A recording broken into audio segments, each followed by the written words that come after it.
जय श्री राम दोस्तों। हमारी आज की कहानी है दादी पोते का प्रेम।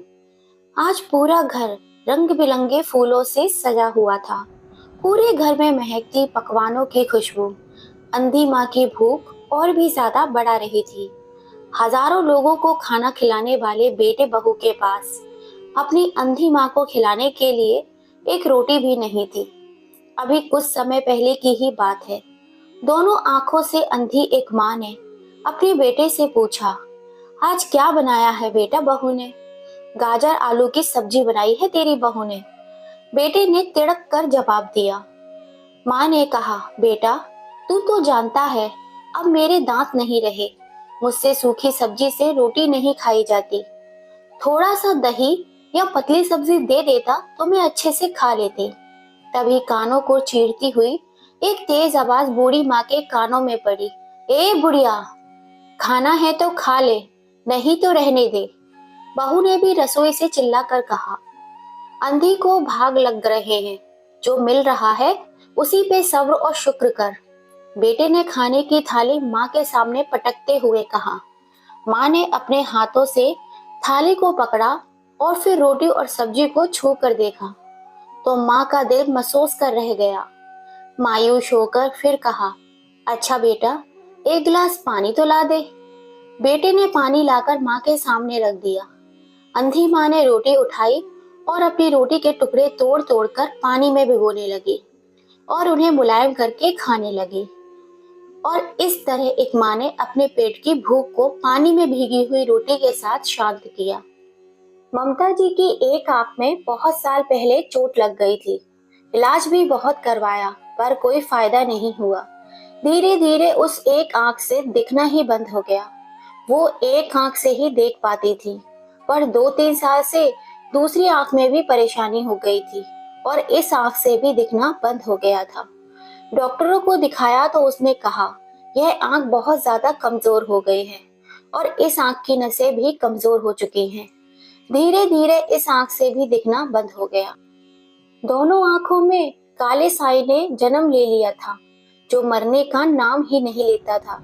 अब ममता जी को काले साए के साथ ही जीना था। एक तरफ बुढ़ापे की मार, दूसरी तरफ आंखों में काले साए की मार और तीसरी तरफ बेटे बहू का व्यवहार।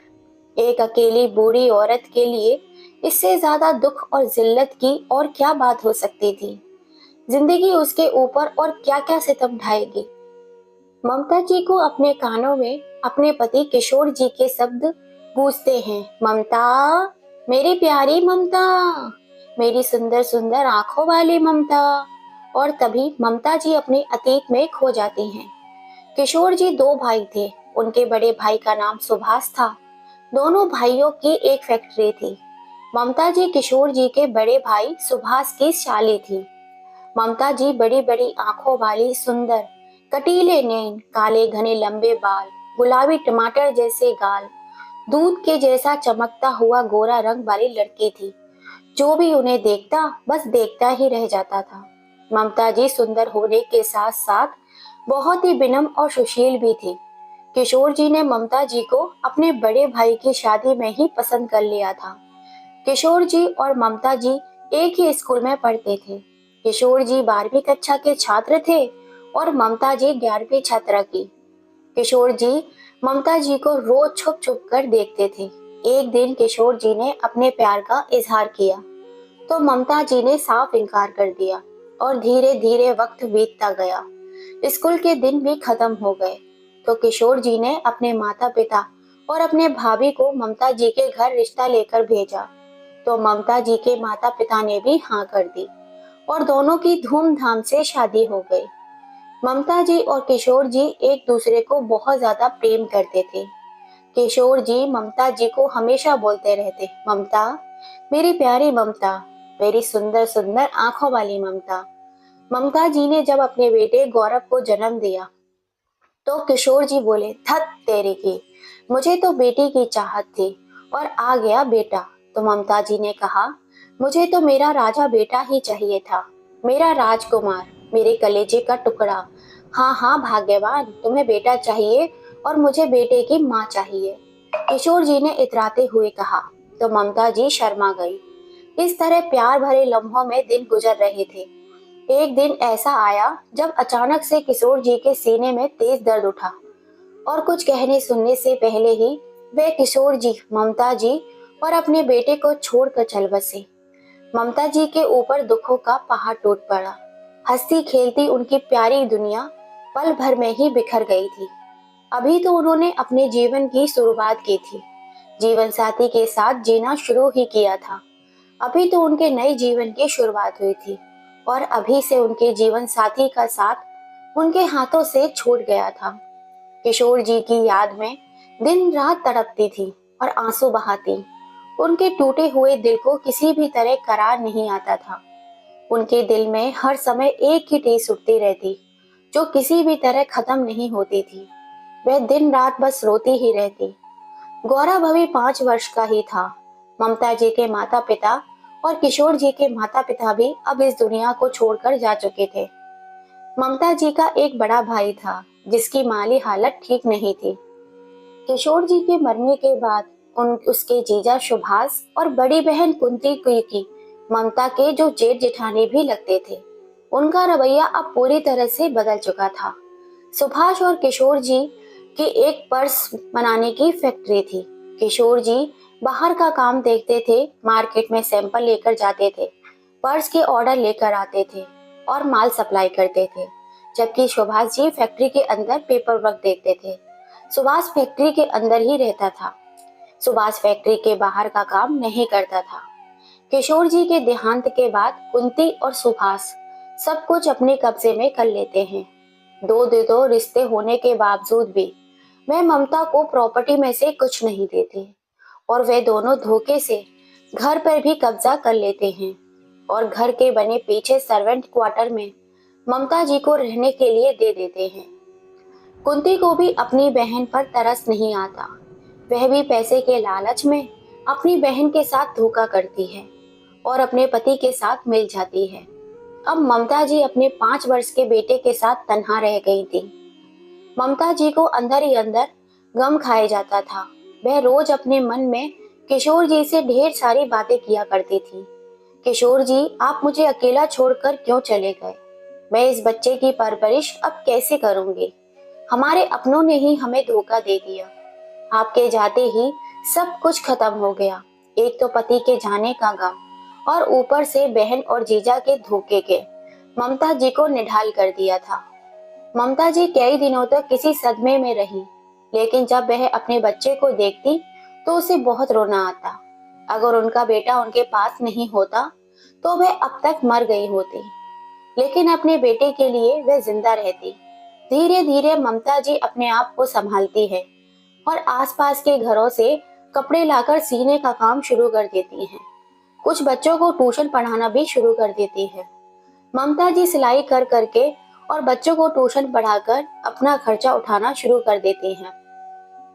उसकी बहन कुंती और जीजा सुभाष उसे कभी आकर भी नहीं देखते। सहारा देना तो बहुत दूर की बात है। जब इंसान पर दुखों का पहाड़ टूट पड़ता है तो उसके अपने ही उसका साथ सबसे पहले छोड़ देते हैं। यही ममता जी के साथ हुआ था। ममता का भाई एक सज्जन व्यक्ति था, परंतु उसकी माली हालत ठीक नहीं थी, तो वो अपनी बहन को क्या सहारा लगाता। वह तो खुद पाई पाई के लिए मोहताज था। उसने कुंती को भी कितनी बार कहा कि ममता के साथ धोखा मत कर, उसका हिस्सा उसे दे दे, उसका हक उसे दे दे, लेकिन कुंती ने उसकी एक नहीं सुनी। पैसों की लालच में सुभाष और कुंती को कठोर दिल बना दिया था। उनके हृदय में अब लेश मात्र भी दया नहीं थी। ममता पर उन्होंने तनिक भी रहम नहीं खाया। उन्होंने ममता जी को दर दर की ठोकरें खाने के लिए मजबूर कर दिया। ममता ने धीरे धीरे मेहनत करके अपने बच्चे को अच्छी शिक्षा दी, अच्छा जीवन दिया। ममता जी की इतनी उम्र नहीं थी, लेकिन अपने बच्चे के कारण उन्होंने दूसरा विवाह भी नहीं किया। अपना जीवन उन्होंने अपने बच्चे के नाम कर दिया। यह सब सोचते हुए ममता जी अपने अतीत से बाहर आई और आंखों से टपकते आंसू ममता जी को सोचने लगी, ये वही बच्चा है जिसने मुझे आज सूखी रोटी सूखी सब्जी दी है, वो भी बहुत जिल्लत के साथ। मैंने जिसे अच्छा जीवन देने के लिए अपना सब कुछ कुर्बान कर दिया, वही बच्चा है ये। मेरी आंखों में तो अंधेरा है, लेकिन जिसकी आंखें उजाले से रोशन हैं, उसे अपनी माँ की बेबसी क्यों नहीं दिखाई देती? अपनी माँ के वो जख्म जो वो हर रोज देता है, क्यों नहीं देख रहा वो सितम जो वो और उसकी पत्नी मुझ पर मिलकर ढाते हैं? ममता जी की बूढ़ी आंखों से आंसू बहे जा रहे थे। तभी किसी के हाथ उन आंसुओं को पहुंचने लगे। दादी, आप चुप हो जाइए, देखिए मैं आपके लिए क्या लाई हूँ। दादी की 16 साल की पोती रिंकी अपनी दादी के आंसू साफ करती है और प्यार से कहती है, दादी, मेरा बच्चा क्या लाया है मेरे लिए? दादी ने जल्दी से मुंह खोलिए ना अपना। दादी मुंह खोलती है तो रिंकी उन्हें जल्दी से रबड़ी खिला देती है। दादी को लच्छेदार रबड़ी बहुत ही पसंद थी। कभी कभी रिंकी ट्यूशन से आते समय दादी के लिए लच्छेदार रबड़ी लेकर आती और प्यार से अपनी दादी को खिलाती। दादी खुश होकर उसे अपने सीने से लगा लेती।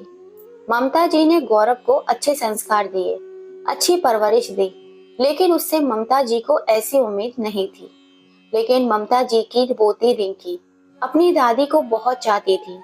जब भी कभी ममता जी रोती तो रिंकी उनके आंसू साफ करके उन्हें सीने से लगा लेती थी। एक दिन घर में सुबह से तैयारियां चल रही थी। घर को सजाया जा रहा था, पकवान बन रहे थे। पकवान बनते ही रिंकी ने दादी को ले जाकर दे दिए तो माँ ने अपनी बेटी पर भड़क गई और बोली, हाँ हाँ, दे दे तू उस बुढ़ी को पहले, उसका भरना भर दे, चाहे सब भूखे रह जाएं, चाहे तेरे भाई के आने से पहले सब कुछ खत्म हो जाए, लेकिन उस बुढ़ी को पहले दे दे। रिंकी भी अपनी माँ की ही बेटी थी। खींच कर बोली, दादी घर की बड़ी है, पहले दादी खाएगी, उसके बाद सब खाएंगे। और पहले खाना दे भी दिया तो क्या जुल्म हो गया? आप अपने घर से थोड़ी ना लाई हैं, ये सब कुछ दादी का ही तो है। रिंकी के मुंह से इतना सब सुनते ही उसकी माँ तड़क जाती है और मैं तेरे पापा से कहूंगी, यह कहकर वहां से चली जाती है। आज घर में तैयारियां जोर शोर से थी, इसलिए चल रही थी क्योंकि आज इस घर का पोता लखन, किशोर जी और ममता जी का पोता पटना से अपनी पढ़ाई पूरी करके 5 साल बाद लौट रहा था। घर में चारों तरफ खुशी का माहौल था। रंग बिरंगे फूलों से घर सजाया गया था। सब ने नई नई पोशाकें पहनी थी, सिवाय ममता जी के, क्योंकि उनके पास केवल 2 सफेद साड़ी थी, जो एक धोई जाती थी और दूसरी पहन ली जाती थी। ममता जी अपने हाथों से दीवार पे लगे फूलों को छूकर देख रही थी और अपने पोते के आने की खुशी को महसूस कर रही थी। उनका दिल आज बहुत खुश था। ममता जी अपने पोते से बहुत प्यार करती थी और उनका पोता लखन भी उनसे बहुत प्यार करता था। पटना जाते समय लखन केवल अपनी दादी से ही लिपट लिपट कर रो रहा था और कह रहा था, दादी, सबसे ज्यादा मुझे आपकी याद आएगी। मेरा बस चलता तो मैं आपको अपने साथ ले जाता, लेकिन हॉस्टल में घर का मेंबर अलाउड नहीं करते। आज पोते की आने की खुशी में जो रौनक ममता जी के चेहरे पर थी, वो रौनक कभी स्कूल के दिनों में हुआ करती थी। चेहरे पर भले ही उम्र का पहरा है, लेकिन दिल तो खुशी से झूम रहा था।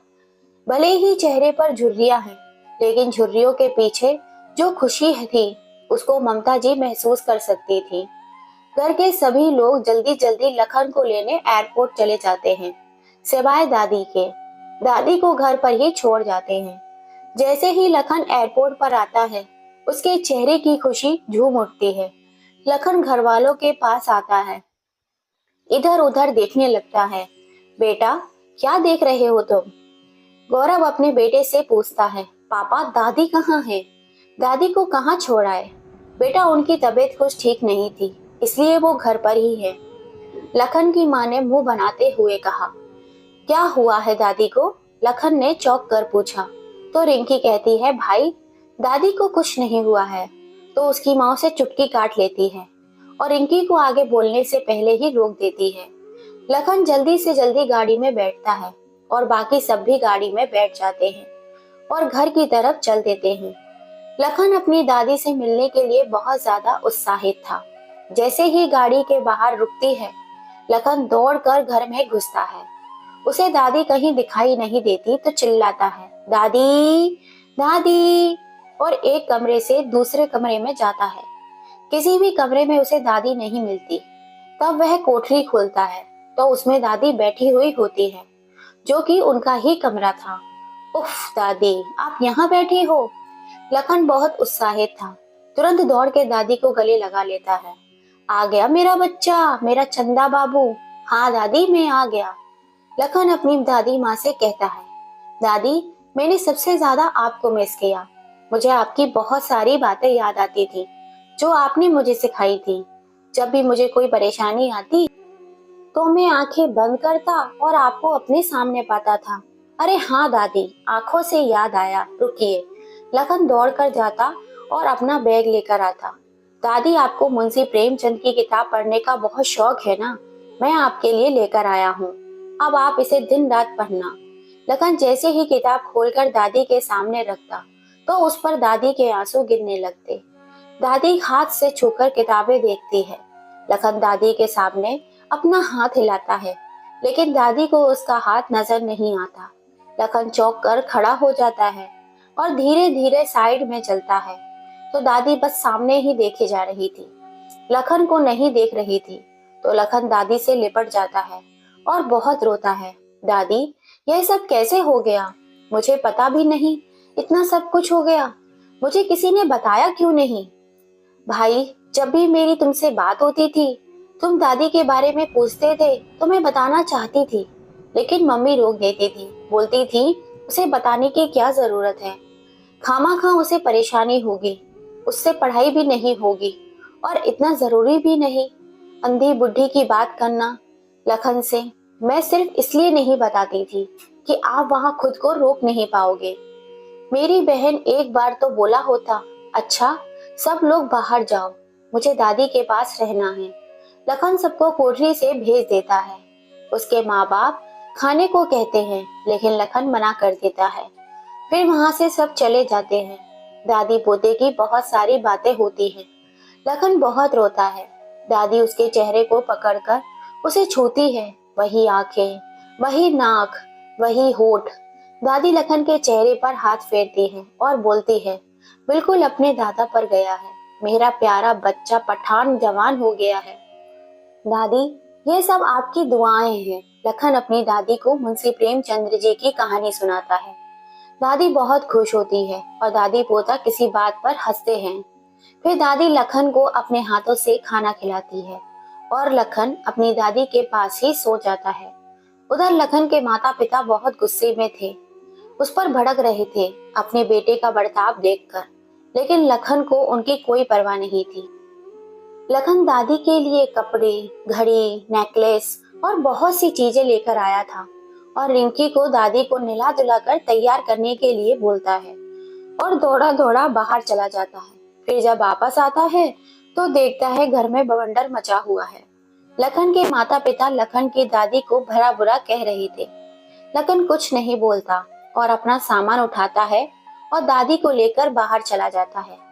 लखन के माता पिता लखन को रोकते हैं, लेकिन लखन एक नहीं सुनता, क्योंकि रिंकी ने लखन को सारी बातें बता दी थी कि उसके माता पिता उसकी दादी के साथ कैसा बर्ताव करते हैं, और आज लखन ने अपनी आंखों से भी देख लिया था। लखन अपनी दादी को लेकर अलग घर में रहने लगता है और अपनी दादी को हर पल खुश रखता है। उधर ममता की बहन कुंती और जीजा सुभाष को उनके कर्मों की सजा मिल रही थी। सुभाष और ममता दोनों ही बहुत बीमार रहते थे। सुभाष को तो 2 बार हार्ट अटैक भी आ चुका था और उनका ज्यादा से ज्यादा पैसा दवाइयों में खर्च हो जाता। पैसा तो बहुत था, लेकिन सुकून नहीं था। हर वक्त बेचैनी रहती। दोनों को यही लगता कि यह सब उनके कर्मों का फल है। अब वे दोनों अपने पापों का बोझ उठाते उठाते थक चुके थे। वे दोनों अब ममता से अपने किए गए कर्मों की माफी मांगना चाहते थे, जिससे कि उन्हें शांति मिल सके, सुकून मिल सके। कुंती और सुभाष दोनों ममता के पास जाते हैं और ममता से अपने कर्मों की माफी मांगते हैं। ममता दयालु स्वभाव की महिला थी। अपनी बहन और जीजा को देखकर उनका दिल पसीज जाता है और अपनी बहन और जीजा दोनों को वो माफ कर देती हैं। कुंती और सुभाष अब ममता जी को उनके हिस्से की प्रॉपर्टी भी दे देते हैं। ममता जी के पास अब करोड़ों रुपए की प्रॉपर्टी थी। अब वह कोई गरीब लाचार बेबस औरत नहीं थी। ममता जी अपने सारे पैसे लखन के नाम कर देती हैं। लखन दादी को लेकर विदेश लेकर जाता है और दादी का बहुत अच्छे डॉक्टर से इलाज कराता है। तो दादी की आंखें धीरे धीरे अब ठीक हो जाती हैं और दादी अब सब कुछ देखने लगती है। लखन अपनी दादी को देखकर बहुत खुश होता है। लखन एक लड़की से बहुत प्यार करता था जिसका नाम वर्षा था। वर्षा की माँ नहीं थी। वर्षा की माँ का बचपन में ही देहांत हो गया था। जब वर्षा 8 वर्ष की थी, उसके पिता ने ही उसकी परवरिश की थी। वर्षा बचपन से ही माँ के प्यार के लिए बहुत तरसी थी। जब वर्षा दादी से मिली तो वर्षा को दादी में अपनी माँ नजर आई और वह दादी से मिलकर बहुत खुश हुई। दादी लखन और वर्षा की शादी बड़े ही धूमधाम से कर देती हैं। वर्षा और दादी के बीच बहुत ही अच्छी बॉन्डिंग बन गई थी। दोनों में बहुत ही अच्छी पटती थी। वर्षा की दादी बिल्कुल लखन की तरह सेवा करती थी। लखन के माता पिता लखन के पास आते हैं, लेकिन लखन उनकी कोई परवाह नहीं करता। लखन को अपने साथ ले जाने की कोशिश करते हैं, लेकिन लखन उनकी एक नहीं सुनता और उन्हें जाने के लिए बोल देता है। लखन और वर्षा दादी एक सुखी जीवन व्यतीत करते हैं, लेकिन लखन के माता पिता रिंकी की शादी करके बिल्कुल तन्हा हो जाते हैं और पल पल रोते हैं। ईश्वर बेटा देकर भी बेटे का प्यार नसीब नहीं हुआ। लखन के माता पिता ने अपनी माँ के साथ ऐसा किया तो लखन ने भी अपने माता पिता के साथ वैसा ही सबक सिखाया। जब कोई अपना हमारे साथ ऐसा व्यवहार करता है तो हमें कैसा महसूस होता है, यही उसने अपने माता पिता को महसूस कराया। अपने कर्मों के फल हमें इसी जीवन में भुगतने पड़ते हैं। अच्छे कर्म करेंगे तो हमें अच्छा फल मिलेगा और बुरे कर्म करेंगे तो हमें बुरा फल मिलेगा। यही प्रकृति का नियम है, जैसी करनी वैसी भरनी। तो दोस्तों, आपको ये कहानी कैसी लगी? प्लीज अपनी राय कमेंट करके हमें जरूर बताइएगा। और कहानी पसंद आई हो तो ज्यादा से ज्यादा इसे शेयर कीजिए, लाइक कीजिए, सब्सक्राइब कीजिए। फिर मिलेंगे आपसे ऐसे ही किसी कहानी के साथ। जय श्री राम दोस्तों।